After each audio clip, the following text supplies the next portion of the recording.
So hello everyone and welcome to GATE वाला। तो यार आज हम लोग बात करने वाले हैं गेट 2024 के लिए एक बहुत ही महत्वपूर्ण एनालिसिस की, बहुत ही सटीक एनालिसिस की सब्जेक्ट वाइज। ठीक, अभी बहुत ये वीडियो उन लोगों के लिए है जो लोग जस्ट अपनी प्रिपरेशन स्टार्ट करने वाले हैं या उनका जो एक रिसर्च मॉड्यूल है गेट के अराउंड, वो रिसर्च मॉड्यूल बहुत तगड़ा नहीं हो पाया या उन लोग रिसर्च नहीं कर पाए। तो you can directly refer to this video.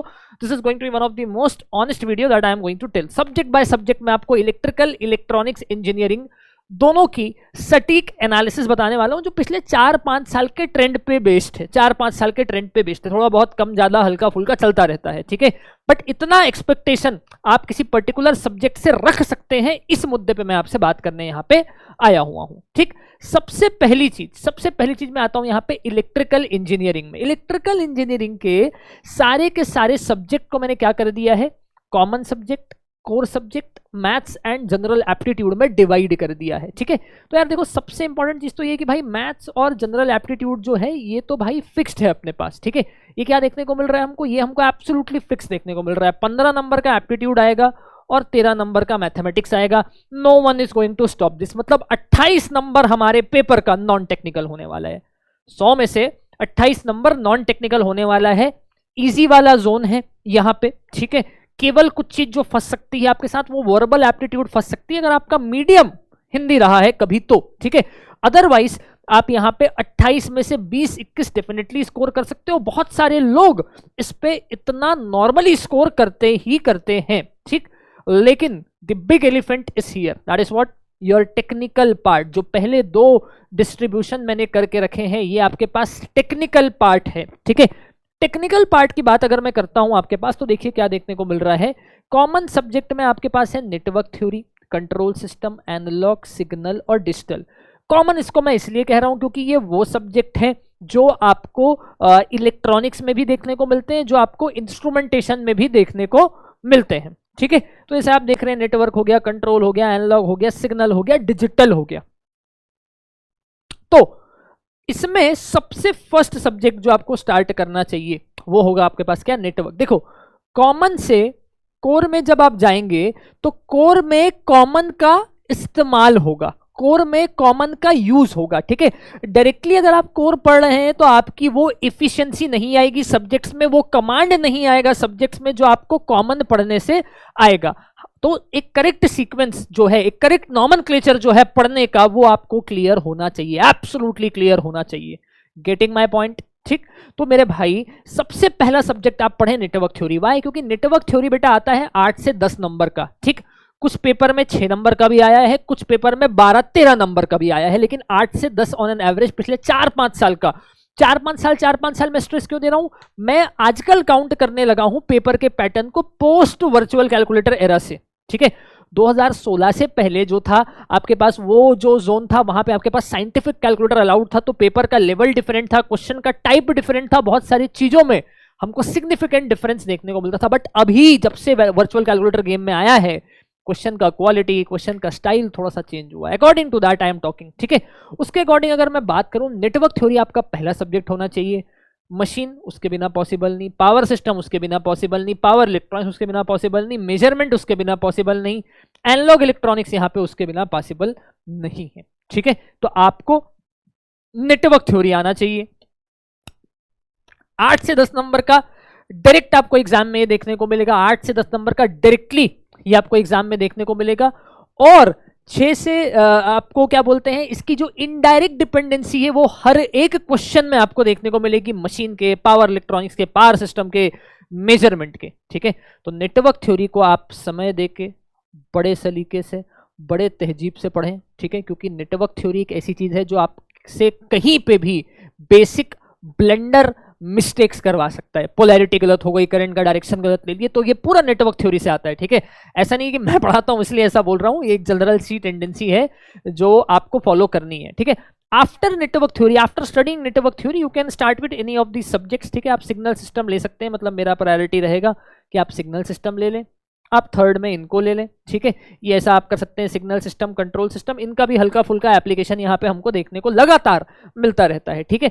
Out of the block जाके आप क्या कर सकते हैं, आउट ऑफ द ब्लॉक जाके आप क्या बोलते हैं, डिजिटल इलेक्ट्रॉनिक्स भी पढ़ सकते हैं, बट इलेक्ट्रिकल में उतना वेटेज नहीं है। इलेक्ट्रिकल में इसका वेटेज जो होता है 3 to 5 मार्क्स का ही होता है, ठीक है। तो इलेक्ट्रिकल में उतना वेटेज नहीं है, इस कारण बहुत रिकमेंड नहीं कर रहा हूं। अगर आप इलेक्ट्रॉनिक्स के हैं तो डेफिनेटली आप डिजिटल को कभी भी पढ़ सकते हैं। Digital can also be your first subject, ठीक है। बट डिजिटल आपको बाकी सब्जेक्ट में बहुत ज्यादा हेल्प नहीं करने वाला है, ये मतलब मेरा एक मुख्य प्रमुख एजेंडा है उसको बोलने का, ठीक है। एनालॉग इलेक्ट्रॉनिक्स इलेक्ट्रिकल में भाई पता नहीं क्यों इलेक्ट्रिकल वालों को लगता है कि एनालॉग का वेटेज कम है, 3-4 नंबर का ही आता है, लेकिन भाई 5-6-7 नंबर जाता है। एक आधे पेपर में 8-9 नंबर भी गया है, ठीक है। तो एनालॉग सर्किट आपको पढ़ना बहुत जरूरी है। नेटवर्क आप अच्छा जानते हैं, no one can stop you from this. आपके लिए जो एनालॉग होगा वो काफी अच्छा होगा अगर आप नेटवर्क जानते हैं, बल्कि एक लेवल ऊपर का होगा। अगर आपको नेटवर्क अच्छा आता है तो एनालॉग में मजा भी आएगा, ठीक है। तो भाई ये भी आपके लिए बहुत इंपॉर्टेंट। दूसरा, एनालॉग से हल्की फुल्की हेल्प आपको पावर इलेक्ट्रॉनिक्स में मिल जाएगी। तो इधर का जो सीक्वेंस है, इस सीक्वेंस में आपको आपके मैंडेटरी टिक लगने चाहिए। ये एटलीस्ट 3 सब्जेक्ट में, 1, 2 और 3, नेटवर्क, कंट्रोल और सिग्नल में, या ये 4 में आप टिक लगाएं। उसके बाद आप कोर में मूव करें। कोर बड़ा है, कोर बल्कि है, ठीक है। मशीन में अपने आप में 4 मशीन है, ठीक। आपका transformer, synchronous, induction, DC, 4 machine तो यहीं पे है। तो अपने आप में एक बड़ा फड़ के सिलेबस है, बड़ा सा सिलेबस है, ठीक है। अगर मैं बात करता हूं पावर सिस्टम की, अगेन पीएसए 1, 2, 3, ठीक है। Transmission, distribution, fault analysis, load flow analysis और आपका पावर सिस्टम प्रोटेक्शन। तो अपने आप में इनका सिलेबस भी बहुत बड़ा है। तो भाई ये 2 बड़े हाथी हैं, ठीक है। इनको मारना बहुत जरूरी है, टफ भी है, आसान से स्कोरिंग भी नहीं होगा ये, ठीक है। तो इनको इधर से पढ़ने के बाद ही जंप मारना है, किसमें, मशीन में और पावर सिस्टम में, ठीक है। अगला अगर मैं बात करूं पावर इलेक्ट्रॉनिक्स, लेंथ वाइज ये मशीन जैसा बड़ा नहीं है, बट लगभग बराबर 8 से 10 नंबर का हमको देखने को मिलता है, ठीक है। मेजरमेंट एमएफटी के लिए एक ही बात बोलूंगा, एक हफ्ता स्ट्रिक्टली आप डिवोट कर दोगे नेटवर्क पढ़ने के बाद, तो आपका मेजरमेंट और ईएमटी जल्दी जल्दी हो जाएगा। अगर आप वैसे हैं जिसको एंजाइटी होती है, ठीक है, कि नंबर ऑफ सब्जेक्ट्स कम हुए हैं, तो आप 2 हफ्ता देके फटाफट इनको निपटा के अपने सब्जेक्ट काउंट एटलीस्ट आप बढ़ा सकते हैं, आपके एक मेंटल वेलनेस के लिए, ठीक है। जनरल एप्टीट्यूड मेरे भाई 2 पार्ट में आता है यार। एक तो होता है आपके पास क्या, न्यूमेरिकल एप्टीट्यूड वाला पार्ट है, आजकल थोड़ा सा रीजनिंग भी जुड़ गया है, बट बहुत बेसिक सा है, एक इंजीनियर आसानी के साथ कर सकता है, ठीक है। इसमें हल्का सा वर्बल वाला पार्ट रहता है, तो वर्बल वाले पार्ट को भी अगर आप इंग्लिश मीडियम से हैं तो डेफिनेटली आप एस कर लेंगे। तो प्लीज वर्बल वाले पार्ट को भी अपने इंपॉर्टेंट टाइम में से 2 दिन 3 दिन का वक्त दीजिए, आपको काफी अच्छा आउटपुट वहां पे मिल जाएगा, ठीक है। अगर मैं बात करता हूं इंजीनियरिंग मैथमेटिक्स की, 13 नंबर का आएगा। बहुत सारे टॉपिक्स हैं, अपने रिलेवेंट ब्रांच का सिलेबस देखिए, एक आध जगह कहीं पे टॉपिक मिसिंग होते हैं, बट आसान टॉपिक है, आप सब पढ़ते आ रहे हैं इससे, ठीक है। अगर मैं बात करता हूं इलेक्ट्रॉनिक्स इंजीनियरिंग में, तो डेफिनेटली मैं बोलूंगा यहां से भी शुरुआत हमारी होनी चाहिए। फर्स्ट में नेटवर्क को दूंगा, then you are free to opt any of them. इन सब के बारे में मैं आपको बता चुका हूं। डिजिटल का सिलेबस थोड़ा सा एक्स्ट्रा है इलेक्ट्रॉनिक्स में, ठीक है। इस कारण मार्क्स में देखो 6 से 8 आपको देखने को मिल रहे हैं। ये 6 से 8 यहाँ पे लिख के रखा हूँ कंट्रोल सिस्टम वगैरह को, लेकिन 10-10 भी गए हैं किसी साल। सिग्नल 10-10, 11-11 भी गया हुआ है, ठीक है। तो उसको आप प्लीज एक बार माइंड कर लें कि भाई कैसे हमको पढ़ना है। मैं बोल रहा हूँ कि इनमें से कोई भी सब्जेक्ट, कोई भी 2-3 सब्जेक्ट एग्जाम के दिन 10 नंबर का वेटेज आपको दे सकते हैं, ठीक है।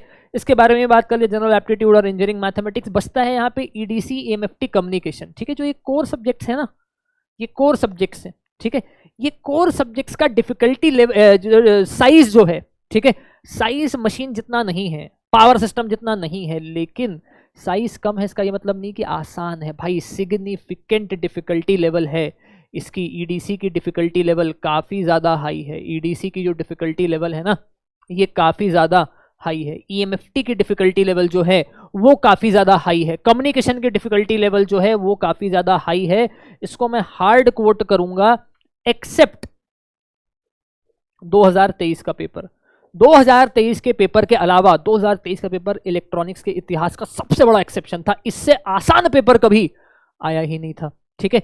तो भाई ये थोड़ा सा एक्सेप्शन वाला जोन है, हार्ड है, ठीक है। सिग्नल सिस्टम पढ़ के जाएं, नेटवर्क पढ़ के जाएं, उसके बाद ही इसको पढ़ें आप डेफिनेटली, ठीक है। हार्ड है थोड़ा सा, लेकिन डुएबल है, ठीक है। तो इसके मार्क्स ना अपने को एकदम से मिस नहीं कर देने। टफ आता है, कम बनता है, लेकिन हाँ अबो एवरेज बनाना है अपने को, और हम लोग का स्ट्रेंथ जो है इधर और इधर डेफिनेटली लाई करना चाहिए। ये इलेक्ट्रॉनिक्स में एकदम वो होता है, क्या बोलते हैं, फ्री हिट बोलते हैं ना जिसको अपन, तो फ्री हिट जैसा ये होता है, ठीक है। तो इसको आप डेफिनेटली देखें, खत्म करें। और ये मार्क्स का स्ट्रेटजी दे दिया मैंने तुमको, एक मार्क्स का जिस्ट बता दिया तुमको, किससे कितने नंबर का आता है। भाई किससे कितने नंबर का आता है वो उतना इंपॉर्टेंट होगा, अगर कोई 20 नंबर का था तो बहुत इंपॉर्टेंट होता। तो आप इस इंपॉर्टेंस को, आप इस सीक्वेंस को ध्यान में रखते हुए अपनी स्टडीज को कीजिएगा, ठीक है। और आपके लिए यूट्यूब पे भी हम बहुत अच्छे अच्छे सब्जेक्ट्स लेके आने वाले हैं, तो आपको एकदम शानदार तरीके से मजा आएगा यूट्यूब पे भी, ओके। तो यार thank you so much. And if you have any suggestion कि सर हमको इस टॉपिक पे गाइड कर दीजिए, उस टॉपिक पे गाइड कर दीजिए, इस पे थोड़ी सी आप प्रकाश डालिए, है ना, तो आप प्लीज़ बता दीजिएगा मुझको कमेंट बॉक्स में। I will definitely be there to make videos on those topics for you, and that will be my very honest opinion and unbiased opinion. Okay, thank you so much and love you all.